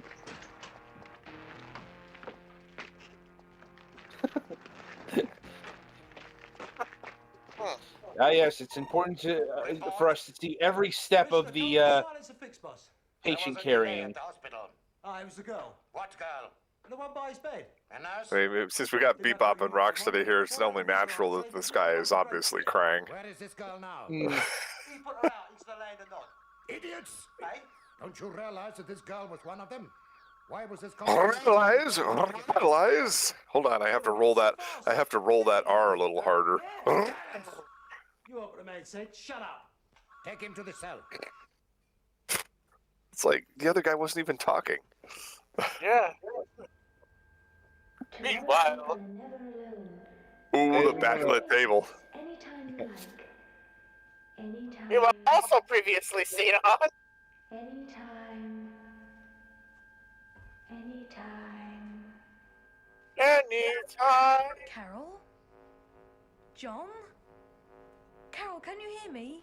Why do I have a hockey puck duct taped to my forehead? You are wasting your time. The band around your forehead is a silencer. It's so Huh. for telepathic transmissions. Your Yeah, sure, brain Chief. cannot hear you. Who are you? You may He call sounds like the me narrator from Gilles. Star Trek the Animated Series. What do you want? I want to help you. It's like, I don't remember there being a narrator. And I'm like, exactly. You do remember the voices, don't you, Stephen? Who is Carol? I don't know. I do not believe you, Stephen. Now, who But- is Carol? I I don't repeat. know. Welcome to the cult of the poop snake. No, Teddy Connor. He knows about the others. A shit Tell management's us where here. they are. It's not my head. That is not the way. Leave us. Very well. I see they're using. I see Oh, you that got a they're map using. now? I see they're using the leftover sets from 2001: A Space Odyssey. By not answering the question. Who are you? Oh, where is he? Well, according to Tim, he's in an ambulance traveling in this. Apparently, he's in Charlie's One of mansion. these back roads here. Yeah. But they could be anywhere within Grand, 30 he's miles gonna of help. radius by now. Oh, must you do that? Why shouldn't What else Well, was yes. supposed to do? One of these days you're going to do it at school. It's a pity we can't harness Kenny's kinetic powers. It could come in useful. This snake is some serious shit. That's not going to help us find Stephen. Kenny, have you ever thought of using telekinesis as a source of information? How do you mean? Well, you know that hand-carved figure back at your place? Yeah. Well, it's old and handmade, and it's probably got Here a we go. considerable history. Now, if I Does was it to really find Yeah, out but matter like if the it's previous being made? owners had communicated, It's like, I mean, I don't know what you're talking about. We would like to know what the hell you're talking about. Make that work, Kenny. I'll try. I think it'd be better if you tried outside. There's too much thought interference in here. What is with this guy's delivery? It's a bit of a long He was shot. inspired by the Monkeys television show. It was a technique used by Colonel Possibly. Fawcett in South America. Now, he wasn't even a tomorrow person, so if it worked for him, it should work for Kenny. Oh, well, anything's worth trying. We've just got to find Stephen. I see Why? where they got the inspiration for the belt sensors in Star Trek: The Motion Picture. Sunshine. Mm. Enjoying the Nobody view? likes to know why. Nobody likes to know why. You see, Yeah. Steve? An inquiry mind. That's a great sign of intelligence, that is. Now, you Oh, were effective born use of in diamond- you left in. Effective Well, use of diamond exactly. plate. And you never Okay. put that on, did you? This dialogue does not work with your outfit, mate. Come on, Iwaffa. Where are you taking me? Questions, questions, questions. I never knew a kid who asked so many questions. Oh! Haven't met many children. You tried it again. Yeah, like a Well, that was pointless. Yeah, That I think it would have been more. escape. I think it would have been more effective if he'd have just been like, why? why, like that ever Pointless. Good job, Kenny. You dropped the artifact. I'm sorry. What on earth were you doing down there? I went back on Tower Bridge. Well, keep jaunting on and off like that, and half London will know about us. Half London, one policeman. A policeman? Why don't you put a notice up? Well, now it's tossed. Tree lab. We all end up in a zoo exhibited as the scientific wonder of the age. The new species. But they'd have to of find your. They'd have to find your dime store warehouse. Oh, turn it up, you two. We've got other Now, things to think now about. this has become a BBC sitcom. Especially about losing the amulet. I suppose we'll never find I'm just waiting for the yakety sax to start playing. Reminder. Sap's going to find out about us. That'll be Kenny the has the end of same this. cadence and delivery as my 12-year-old Seriously, nephew. seriously, you know how long it's going to take normal Well, how people long ago? to figure it A out? week ago, someone was wearing it. What? I'm telling you, this guy just wants to have a 5 quid argue. Let me go. If serious drama were done by the flying circus. Now, I shall ask you once more. Who was the girl? If you refuse, I shall have to resort to other methods. What is No, your who's full on name? first? The girl at your bedside. What girl? Oh, sorry, we're not doing that Very bit. well. Put him in the machine. Oh no, the machine. Lex Luthor, ruler of Australia. Activate the machine. Welcome to the machine. What is it? Are we terrorists now? Terrorists and Nazis. How topical. That's it! I remember the name now. Jedediah. How could you forget that? You know, there aren't too many I think people you're who go set up by. banjos playing in the background. He wants to know. He has a very It's like- nasty temper, as old Jedediah. It's like, we'll get the answers that we need when we put you in our mind sifter. I shall ask That you may be what just this actually once is. more. Yeah. Who is You know, we never actually got to see the mind sifter on TOS. What do we know about this Jedediah, Tim? Very little. According to the news, These guys all have the delivery of the late John Colicos. from America, with the intention of establishing an English branch of his new religion. Oh, cult leader, lovely. Story, though. For what? I've checked with U.S. immigration, and they've never heard of him. No one has the yeah, international yeah, he's too busy being in El Salvador. Oh, wait, this is wrong era. practically unheard of. Well, I mean, I'd like to make a suggestion. Yeah? Take another look at the news picture. uh-huh. As I Are you the thought. quizmaster The now? same as the one I brought from the hospital. You ought to recap. Yes. Let's link. We don't need a recap. Yeah. Nothing has happened. Contact him. Acknowledge. Check. Contact him.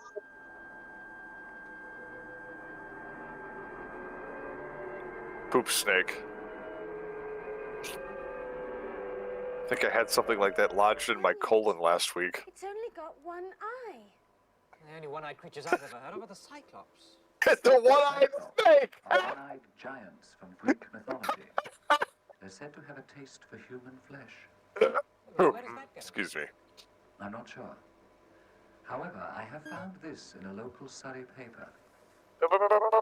He has taken a lease of Bentham Hall. Apparently, the local people have been complaining about the activities of this Jedekiah and his motorbike thugs. This guy could take Zord to Pound Town. Like, just imagine reading the newspaper and seeing Mystic with biker gang, and you're looking like, what the hell? You know he's evil because he has the suit with the matching gloves. And it's gray. Mm-hmm. Gray leather. Contact. It's the secret. I do have to admire the camera work, though.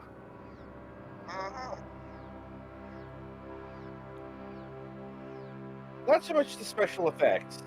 Yeah. Even for British 1970s television, this is kind of bad. Look, I'm just saying the boom operator is smooth. Right. I'm allowed to compliment bad things from time to time. Boston strikes, You are. Boston strikes. Though that should not extend to the fashions here. No. Meanwhile, in Romper Room... Brought to you by Dr. Moog. It's just strange that it happened twice. Full telepathic ability. He also has telekinetic and teleportation ability, but is not yet aware of this. The girl, Carol, is one of a group of telepaths known as the Tomorrow People. They are essential to my purpose. Get them. I have the boy. Right. He can serve as my What is your purpose? Did David Warner have the rent due? Jaunt, everybody.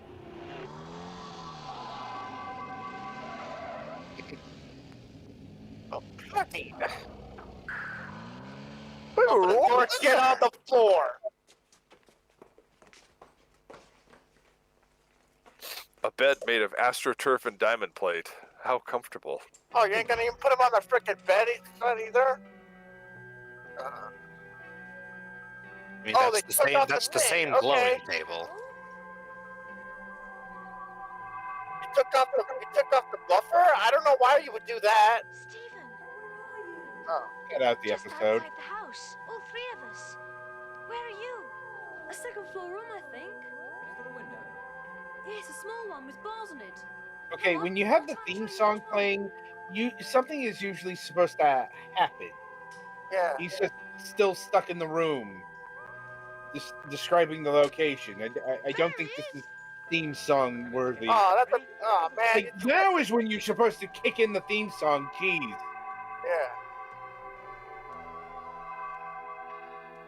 Now you've played right into my trap. Hello, Stephen. I'm John. G to the R to the A to the P. The real flesh and blood, look! How did you get here? We jaunted.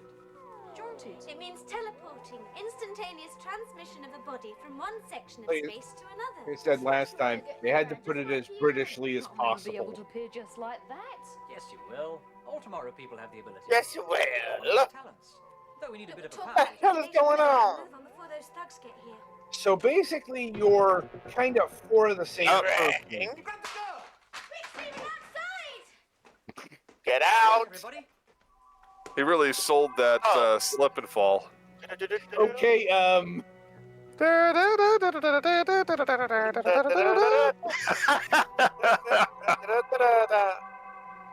Grab him. Get you on the Take feet, him. Stephen. Run I have to say that was a rather smooth transition, So though. big. Yeah, run, Stephen, run. We're just gonna hang out back here. Huh?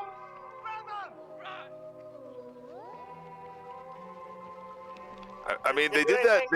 They did that teleport in rather smoothly. That was not a broken scene. I was surprised. Mhm.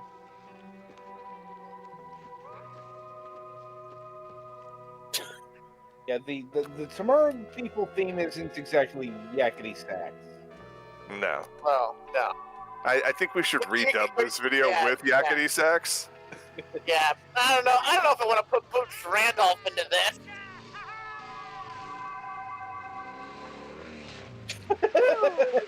Touchdown! And now it's all of a sudden an advertisement for Universal Studios. Idiot. No, you're the You idiot, hired pal. him. You're the idiot for having them take off the thing on his head. Not really. I mean, it's the hallmark of great science fiction is incompetent henchmen. Well, there you go. Right. It isn't a trick. Teleportation's one of our 3 major talents. A Telepathy. few years after this series ended, then they all started doing science friction. Oh, brother.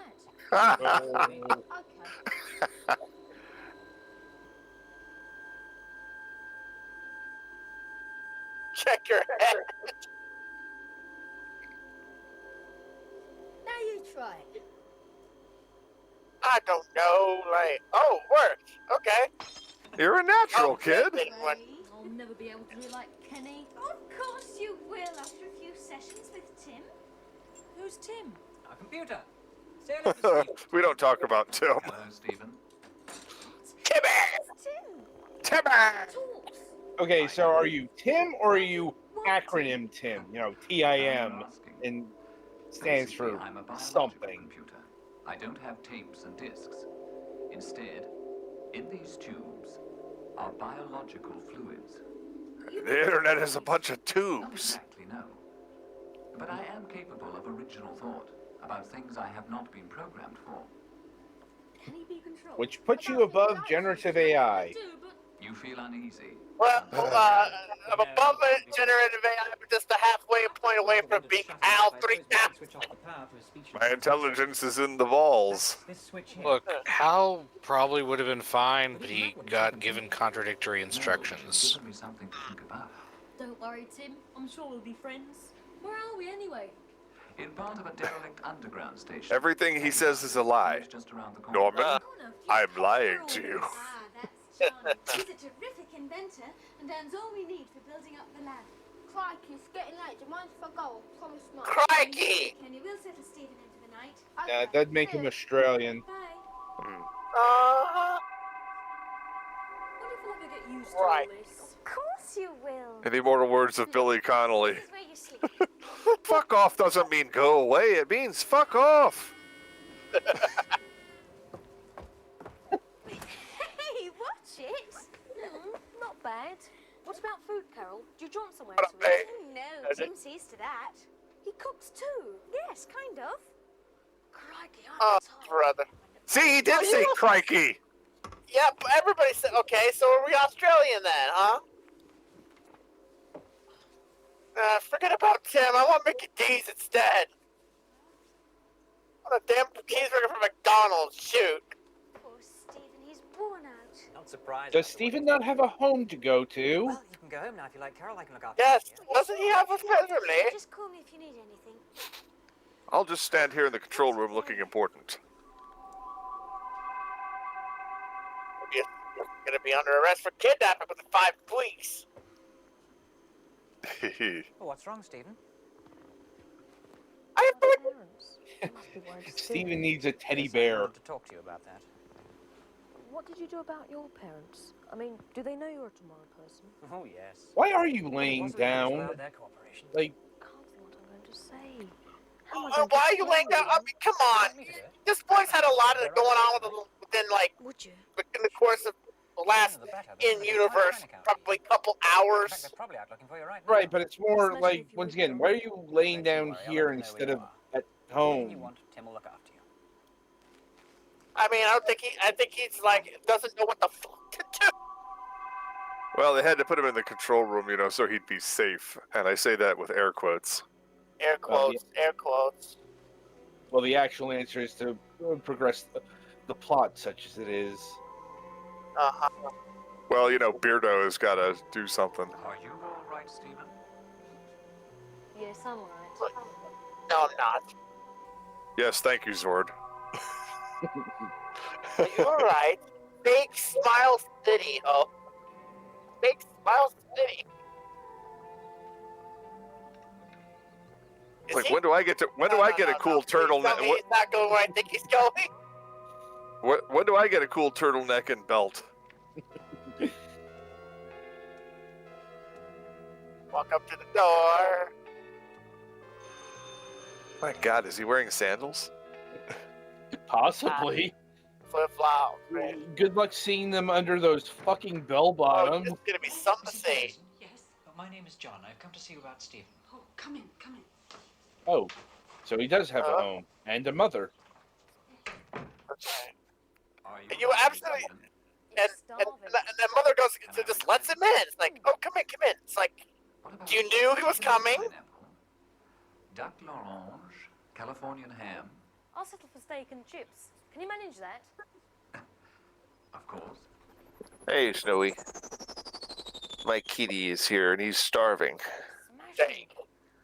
What about something to drink? Smashing. Beer, please. Are you Nigel Thornberry? Possibly. Smashing. You made me spill my warm cup of piss. One of the tomato people, Tim. Nothing so much turbulence. Riveting eating action. A tomorrow person? What is this, some kind of a kid's game? If it is, Yes, as a matter of fact. Yes, except I'm a grown-ass adult. Also, by the way, let me just note that the mother is acting exactly as she should. Where is he? No, it's not as simple as that. Yes. Now, please let me explain. You'd better, and be quick. The No, police she has the big red phone to Moscow. are going to phone them. No, don't do that. I'm sorry, Mrs. Jameson, but I had to show you. Was it really necessary to teleport 6 inches away? What I can do, he can do. Yeah. Basically to say that he's actually not. I mean, it's one thing to say it, but you got to show it to someone who probably is going like, "What the bloody fuck are you talking about?" Well, they had to use the FX. They had to use the FX budget to really earn those BBC taxes. Sorry to waste food, Tim. Remember, this is ITV. Wasted here. So. Now, Well. follow. Apple crumble, ice cream. Nothing more for me, thanks, Tim. Looks like we're gonna need another Timmy. No. I get that reference. No. No. Not the mama! Not the mama!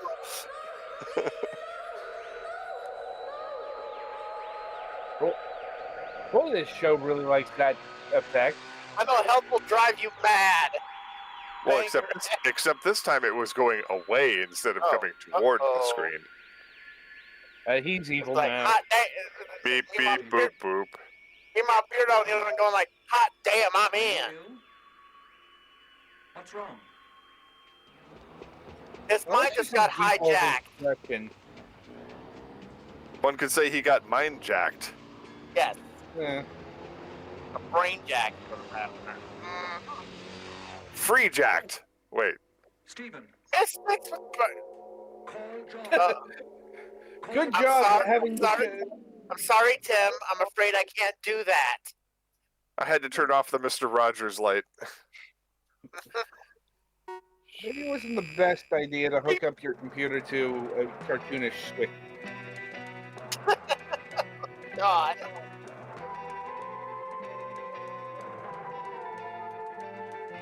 Let's see what's happening next time.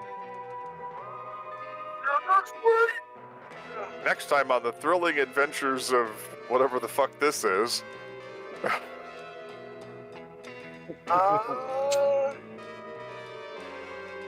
see if we get one here, because we only got 12 seconds, but this thing goes kablank.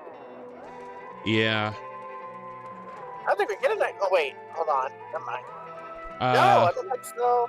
There's only 10 seconds left, if that. I don't think we're getting a next one. No, we're done. We're not getting next week. I have to compliment though on the video acquisition this week, considering the fact that there was virtually zero ancient video jitter. Yeah. This is a good, I guess, quality rip, considering it looks like it's probably 91, 92, considering the logo here. So Yeah. Well, you know, the sepia toning lets you know that it's spooky. Anyway, Mac, if you want to wrap us up for the week. Put it in a Band-Aid, eh? Let's see here. First, I have to reopen the documents because I was trying to get everything here. Open, visit. Working on it. Stand by. Checking computers. Please stand by. All right, November 12th, episode 19. We have Stephen Scott Day making assets and official tutorials. Adam, do your magic. Yes, I will do indeed do that. So, how to put this? We're going to get into, ironically enough, a topic that's usually the subject of my program, Silicon. That is game dev. But I mean, we're going to be actually talking about teaching game development. Because Stephen Scott Day creates devlogs and tutorials, including tutorials for Game Maker, I believe. He's made game dev courses, and of course, he also does make actual video games. Currently, he's working on a project called Memories of a Spy. So, look A forward crazy to that. 1960s espionage simulator. Yes. So, look forward to that next week. And do we have any? Are there any clips available that we can run while we're doing the interview and stuff like that? Hopefully Yes.